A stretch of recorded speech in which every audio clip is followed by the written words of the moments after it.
नमस्कार, जोहार। मैं महेश कुमार दुबे आज आप सबों के बीच उपस्थित हूँ एक अत्यंत ज्वलनशील और एक ऐसे विषय को लेकर जो अभी पूरी संपूर्ण भारत में चर्चा का विषय बना हुआ है, जिस पर आए दिन एक एक न एक कई टिप्पणियाँ सुनने को मिलती हैं अखबारों में, न्यूज़ चैनलों के माध्यम से और सोशल मीडिया में। यह बहुत ही ट्रेंडिंग विषय बना हुआ है, वह है उत्तर प्रदेश के इटावा में घटी घटना को लेकर।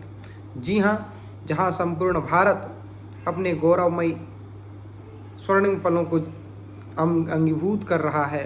भारत का एक युवा अंतरिक्ष की यात्रा में है, स्पेस स्टेशन तक पहुंच चुका है। वहीं भारत में एक इटावा में ऐसी घटना घटती है जो भारत की अंतरात्मा को, भारतीयों के अंतरात्मा को, सनातनियों के अंतरात्मा को कहीं ना कहीं कष्ट पहुंचाती है। जी हाँ, इटावा में जो घटना घटित हुई, मैं उसकी कटु आलोचना करता हूँ, उसकी निंदा करता हूँ, उसकी भर्त्सना करता हूँ। दो कथावाचक और उनके सहयोगी के साथ जिस प्रकार की घटनाएं सामने प्रकाश में आ रही हैं, उसके विषय में बस यही कहना चाहूँगा कि अगर ऐसी कहीं स्थिति उत्पन्न होती है और उसके बदले में जो प्रतिक्रिया ब्राह्मण समाज के लोगों के द्वारा किया गया, यह कहीं न कहीं अशोभनीय, अमर्यादित है। सबसे पहले ब्राह्मण कौन है, आज के विषय में यह एक विमर्श का विषय है। ब्राह्मण कौन है, अगर इस विषय में अगर युक्ति संगत ढंग से, तर्कपूर्ण ढंग से विवेचना की जाए तो यह पता चलता है कि केवल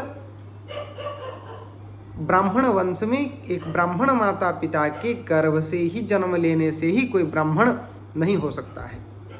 क्योंकि भगवान स्वयं नारायण कहते हैं कि जन्मना जायतु शूद्रो संस्कारात् द्विज उच्यते।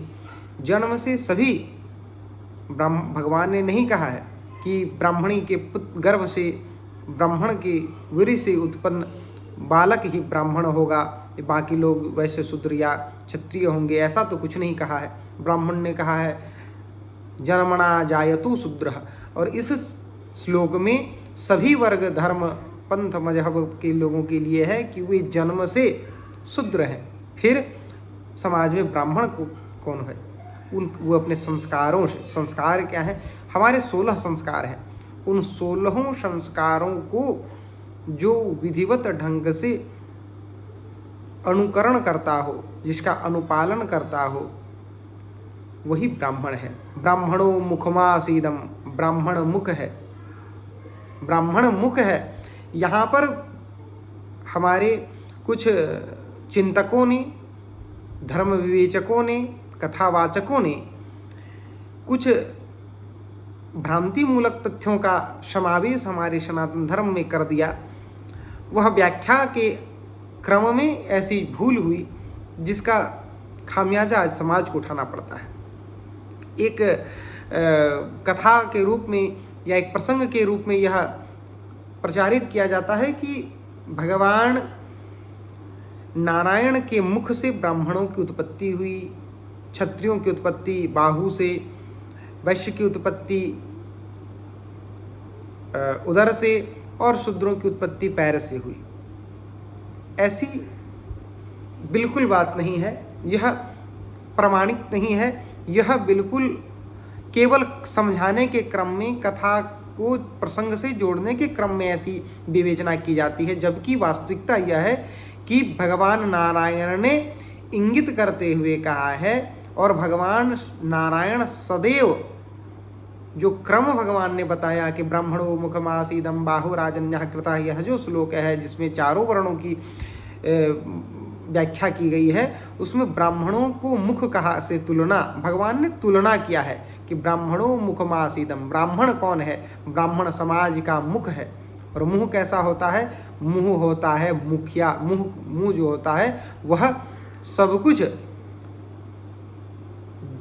वह सब कुछ कार्य करता है जिससे शरीर के सभी अंगों को पोषण मिले। जो शरीर के सभी अंगों तक समान रूप से बिना किसी भेदभाव के अपने द्वारा अपने कार्यों से बाकी सभी अंगों की कमजोरियों को दूर करता है, उनकी कठिनाइयों को दूर करता है, उन्हें नई ऊर्जा, नई स्फूर्ति, शक्ति प्रदान करता है। और भगवान किस अवस्था में थे? भगवान शेष नाग में सोए हुए थे। एक सोया हुआ व्यक्ति का मुंह और पैर ना तो ऊपर होता है और ना ही नीचे। तो भगवान ने अपने मुंह से की तुलना ब्राह्मण से किया, हाथों की तुलना क्षत्रिय से किया, अपनी उदर भाग का तुलना वैश्य समाज से किया और अपने चरणों की तुलना शूद्र समाज से किया। और इस क्रम में लेटे हुए मनुष्य का या लेटे हुए भगवान श्री नारायण प्रभु का ना तो मस्तक ऊंचा है, ना ही पैर नीचा है, ना पैर ऊंचा है, ना मस्तक नीचा है।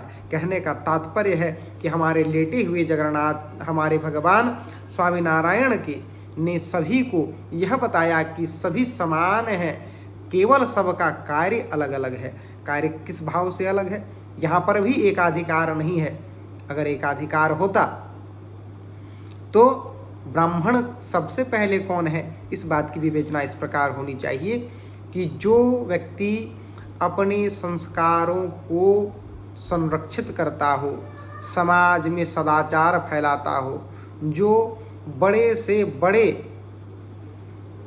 संकटों को भी सह जाता हो, जो समाज की चिंता प्रथम करता हो, जो राष्ट्र की चिंता प्रथम करता हो, जो अपने लिए न जी करके अपने समाज राष्ट्र के लिए सदैव चिंतित रहता हो, मेरे नज़र में वही ब्राह्मण है। उसी प्रकार क्षत्रिय, उसी प्रकार वैश्य और उसी प्रकार शूद्र। शूद्र का अर्थ, क्योंकि शूद्र की स्थिति पैर से बताई गई है तो लोगों को लगता है कि शूद्रों का काम पैर से है, पैर को नीच माना जाता है। तो क्या किसी मनुष्य की परिकल्पना इस प्रकार से की जा सकती है कि मनुष्य के चर पैर ही ना हो और वह व्यक्ति बहुत बुद्धिमान हो, बहुत शक्तिशाली हो, बहुत धनवान हो और उसका पैर ना हो, तो उसका जीवन किस प्रकार असफल होगा? समाज को चलने के लिए पैरों की आवश्यकता होती है। समाज को, राष्ट्र को गति देने के लिए पैरों की स्थिति होती है। और भगवान ने शूद्रों की तुलना पैरों से की है। शूद्र की तुलना अर्थात इस राष्ट्र की, इस मानव सभ्यता की, मानव संस्कृति की गति शूद्रों से है। शूद्रों के निष्काम भक्ति, निष्काम सेवा, निष्काम त्याग, निष्काम संघर्ष से ही संसार चलता है। उनके किए कर्मों से, उनके अर्जित खाद्यान्नों को खाकर ही एक ब्राह्मण अपनी विद्या का वाचन कर सकता है, अपनी विद्या का अर्जन कर सकता है, अपनी विद्या को समाज में बांट सकता है, समाज को फैला सकता है। लेकिन रूढ़िवादिता के क्रम में जातीय अभिमान के कारण ऐसी स्थितियां उत्पन्न हो गईं कि वर्ग संघर्ष, जातीय टकराव, ऊंच नीच, छुआछूत, भेदभाव, ऐसी स्थितियां उत्पन्न हो गई। जिस ब्राह्मण में अपने समाज के दबे, वंचित,